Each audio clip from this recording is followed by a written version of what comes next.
Shalom, everyone. I'm Rob Lennick, the Executive Director of the Jewish Federation, and here to share a Shabbat message for today, April 24th, 2020. During my time as a congregational rabbi, we went through a ritual, usually a few years in advance, when we would go through the planning of B'nai Mitzvah dates for families.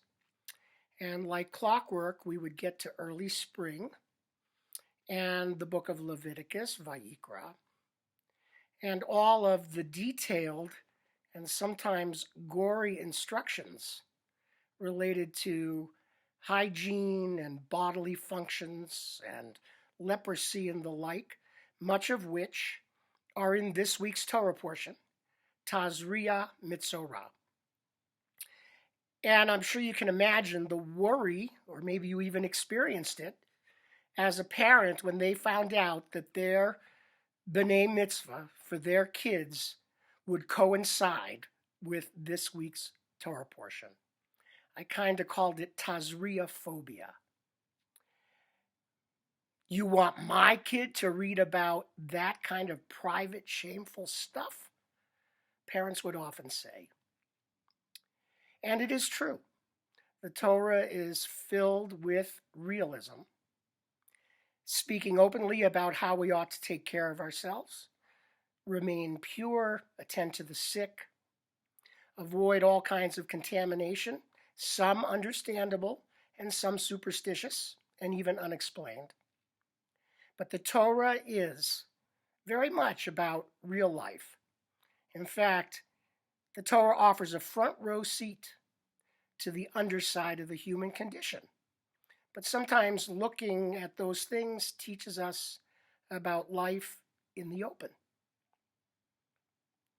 And I would explain to these parents that the details of Tazria Mitzorah are only a means of getting our attention to look at a much deeper issue. How do we treat ourselves and others when sickness occurs? How do we practice responsible hygiene? How do we handle our fear of illness? How do we keep the community healthy? How do we help people heal? These are the questions really at the heart of Tazria Mitzorah. Most importantly, I explain that one of the deeper messages in this Torah portion is about our attitudes toward people who are sick. It turns out in this week's Parsha, we have a discussion of the leper, the person afflicted with leprosy, a horrible skin disease. And amazingly, unlike other ancient civilizations, our ancestors were neither scared nor scornful. In fact, the leper was treated as a person. They were treated and quarantined and then returned to the community. Our ancestors did not believe in the law of the herd that led to abandonment of the sick and the dying.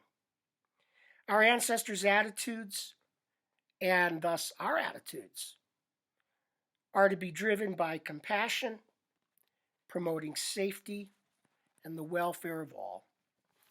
So in some ways, in this week's Torah portion, we find one of the earliest assertions of a community public health policy that above all aimed to preserve the humanity of the afflicted while protecting the community from the affliction, calling for an attitude of what I describe as compassionate realism.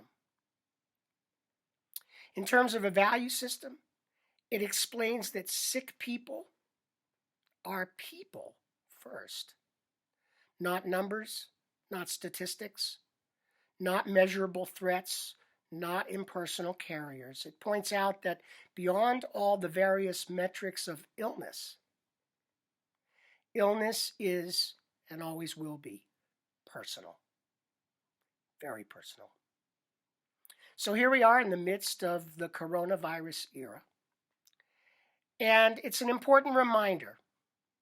Coronavirus is also personal. It impacts people personally.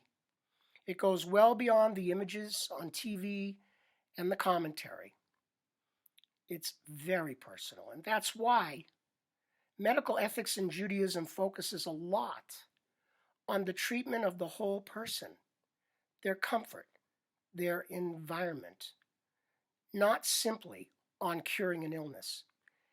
And this attitude dates back to ancient times. This Shabbat, the message has a very different meaning for me. And I learned the lessons of Tazria Mitzorah this week in a new way, in a most personal way. In the last couple of days, it was confirmed that our daughter Sarah, who is 23, has contracted COVID-19. She will be fine, Kenahora. She lives in Washington, D.C., and has been working at home for weeks, and she was very careful with social distancing and all the mitigation recommendations. So it's not clear how she contracted the virus. And she has all the symptoms: extreme fatigue, intermittent fever, aches, shortness of breath, cough. She said she's never felt this weak in her life. And thank God, she's young, strong, and healthy. But let me tell you, for me, it doesn't get more personal than this. It goes way beyond Tazria Mitzorah. So how does it feel when something like this happens? Shock at first. And then I realized just how insidious this virus is in all of our lives. And that's why continuing social distancing is essential, not simply to protect ourselves, but even more, it's an expression of compassion, care, and responsibility toward the entire world, made up of known and unknown faces. But I just learned that in a flash, one of those faces could be yours, your child's, your spouse's, anyone's face in your family or among your friends or coworkers. It goes from being an invisible, viral attack force to becoming a very personal assault in an instant. And in fact, we find out that the vulnerability of one single individual person to this virus is actually an expression of the vulnerability of us all. That is a wake-up call to me, and I hope to all of us. Sarah, thank God, has excellent medical care, and we're confident she will recover. And I thank you for your prayers and healing thoughts. Her Hebrew name is Sarah Bracha Bat Abba Tzvi Vachana. So I hope this Shabbat will provide an opportunity not only to thank God for what we are spared, for what we're able to avoid. Hopefully you're not experienced this virus in any way in your circle of life. But remember, even if you don't know anyone with this virus, it still is and always will be personal. Perhaps this Shabbat we can also reflect on just how connected we all are. We're connected by hope, by caring and compassion, and especially by our common and very personal humanity. I'm sure with time, we will prevail over coronavirus through the brilliance of responsible science. And in the meantime, God willing, we will grow through this ordeal, discovering a truly deep awareness that our common humanity is not theoretical. It is as personal as it gets. Shabbat Shalom. Take care.